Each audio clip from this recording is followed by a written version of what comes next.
એક વાટકી આપણે રવો લીધો છે, તો એ રવો આપણે આમાં નાખી દેવાનો છે. એક વાટકી આપણે શેણાનો લોટ લીધો છે, તો એ આમાં નાખવાનો છે. એક વાટકી આપણે છાશ લીધી છે, તો એ નાખવાની છે. તો પહેલાં એક વાટકી નાખીને આપણે બધું મિક્સ કરી લેવાનું છે ને પછી પાછી નાખવાની છે. તો આ રીતે આપણે સારુંથી મિક્સ કરી લઈએ. તો તમારી પાસે દહીં હોય તો દહીં નાખવાનું ને છાશ હોય તો છાશ નાખવાની. તો આ રીતે આપણે મિક્સ કરી લીધું છે. તો આ રીતનું આપણે મિક્સ થઈ ગયું છે. તો થોડીક આપણે છાશ નાખીએ આમાં, કેમ કે રવો છે એટલે એ ફૂલે, એટલે ઘાટું થાય. તો આ રીતે આપણે મિક્સ કરી લઈએ. તો એક વાટકાની માથે થોડીક છાશ નાખી છે આપણે. તો સરસ હવે મિક્સ થઈ ગયું છે બધું.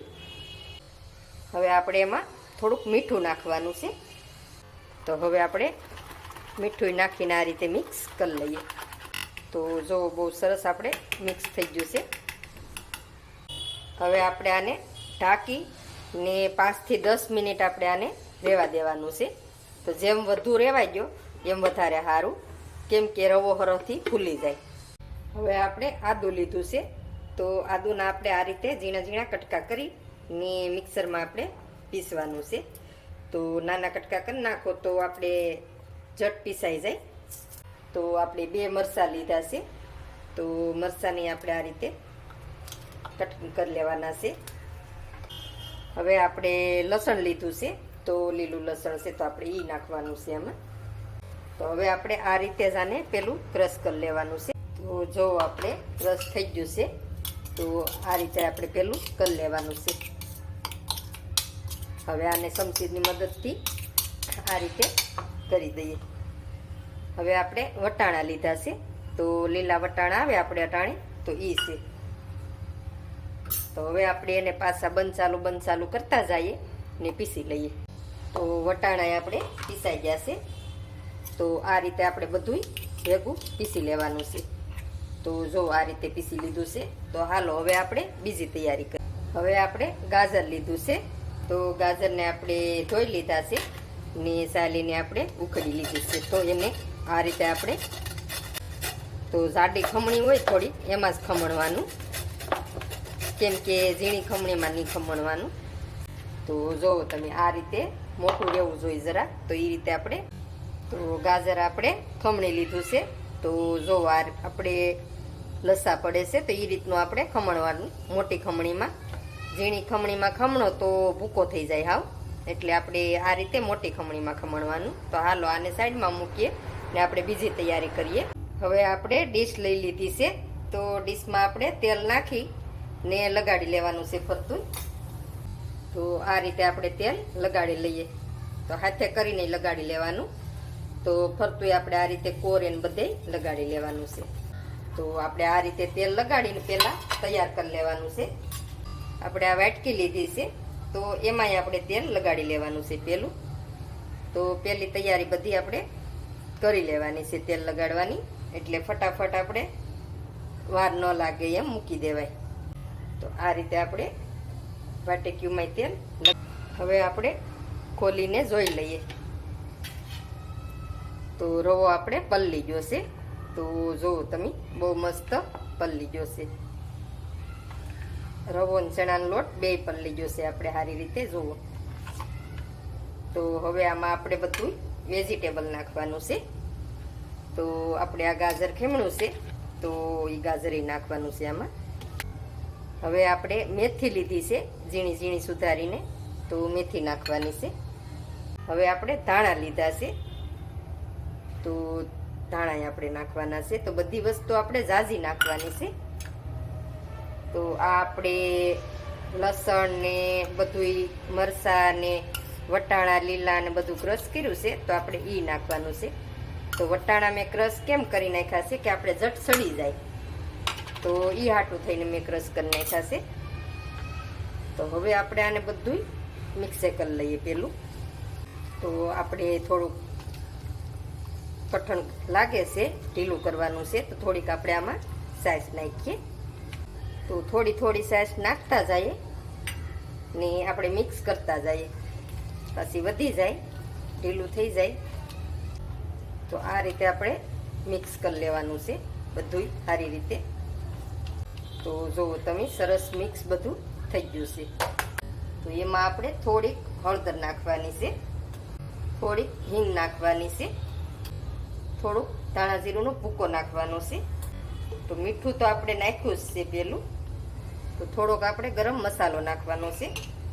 તો આજ આપણે ઢોકળા અલગ રીતે બનાવીએ છીએ. તો આ બધું આપણે મિક્સ કરી દઈએ. તો થોડીક આપણે છાશ નાખવી પડે એમ છે. તો આ રીતે આપણે બની ગયું છે. તો હવે એમાં આપણે તેલ નાખવાનું છે. તો આપણે એક મોટી ચમચી તેલ નાખીએ. તો હવે આપણે ખાવાના સોડા લીધા છે, તો ઈ નાખીએ. તો તમારે ઈનો નાખવો હોય તોય વાંધો નહીં. હવે આપણે લીંબુ નીસવી દઈએ એની ઉપર. હવે આપણે મિક્સ કરી લઈએ ફટાફટ. તો આપણે લીંબુ નીસવું છે, તો એ આપણે ઢોકળિયું કે તમે ગમે એ વસ્તુ મૂકો એની અંદર નાખી દેવાનું પાણીમાં. તો આને આપણે ફોરે હાથે જ આપણે મિક્સ કરવાનું છે. તો બહુ આપણે જોરથી મિક્સ નથી કરવાનું. તો જુઓ, આ રીતે આપણે મિક્સ થઈ ગયું છે.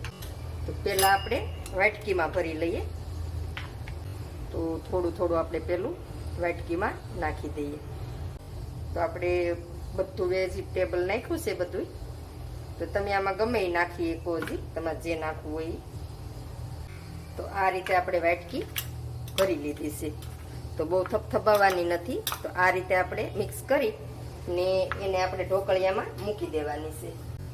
તો આની ઉપર આપણે લાલ મરચું થોડું થોડું આ રીતે વેવણી દેવાનું છે ઉપર, એટલે સરસ લાગે. તો આ રીતે આપણે મરચું વેવણી દીધું છે. તો હવે આપણે આને ઢોકળિયામાં મૂકી દઈએ. તો ડીશમાં આપણે ઠલવી લેવાનું છે બધું. તો ડીશને આપણે બહુ નથી થપથપાવવાની, ખાલી આ રીતે કરી નાખો એટલે હરખું થઈ જાય. જુઓ તમે. તો હવે આપણે એની ઉપર લાલ મરચું નાખી દઈએ આ રીતે. તો આને આપણે ઢોકળિયામાં મૂકી દઈએ. હવે આપણે ચટણી બનાવવાની છે. તો એના માટે આપણે માંડવીના દાણા લીધા છે. આ આપણે આદું લીધું છે. આપણે લીલા મરચાં લીધા છે. તો આપણે મરચી નથી લીધી, મરચાં લીધા છે. થોડુંક આપણે ટોપરું લીધું છે. તો આપણે ઝીણું ટોપરું આવે એ છે. સ્વાદ પ્રમાણે આપણે મીઠું લીધું છે. થોડુંક આપણે જીરું નાખવાનું છે. હવે આપણે એમાં લીંબુ નીસવવાનું છે. તો આપણે અડધું ફાડું લીંબુ નીસવીએ છીએ. તો હવે આપણે લીલા ધાણા લીધા છે. તો લીલા ધાણા આપણે વધારે લેવાના છે. તો એમાં આપણે છાશ નાખવાની છે થોડી. હવે આપણે એને પીસી લેવાનું છે. તો તમારે આસી કરવી હોય તો હજી આમાં પાણી નાખતું જવાનું ને આપણે પીસતી જવાની. ચટણી આપણે પીસાઈ ગઈ છે. તો જુઓ તમે. તો આપણે આવી જાડી રાખી છે ઢોકળા હારે ખાવા માટે. જો બહુ મસ્ત બની ગઈ છે. તો તમારે આસી કરવી હોય તો એ કરી શકો. તો હવે આપણે આને વાટકીમાં કાઢી લઈએ. તો ચટણી આપણી બનીને તૈયાર થઈ ગઈ છે. તો જો તમે, બહુ મસ્ત બની ગઈ છે. તો આ રીતની જાડી ચટણી રાખી છે મેં ઢોકળા હારે ખાવા. તો બહુ મસ્ત લાગે છે. તો આને આપણે હવે સાઈડમાં મૂકી દઈએ. ઢોકળા આપણે સડી ગયા છે. તો ઢોકળા આપણે ગરમ ગરમ હોય ત્યાં એની ઉપર આપણે તેલ નાખી દેવાનું છે. આ રીતે તેલ નાખીને આપણે આ રીતે ફેલાવી લેવાનું છે.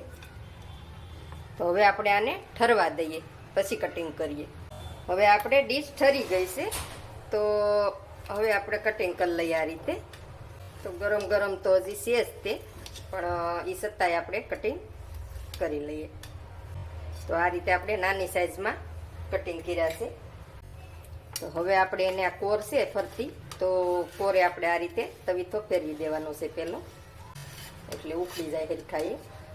તો હવે આપણે આ રીતે તવીથાની મદદથી ઉખડી લઈએ. તો જુઓ તમે, બહુ મસ્ત ચડી જશે ને બહુ મસ્ત બનાશે.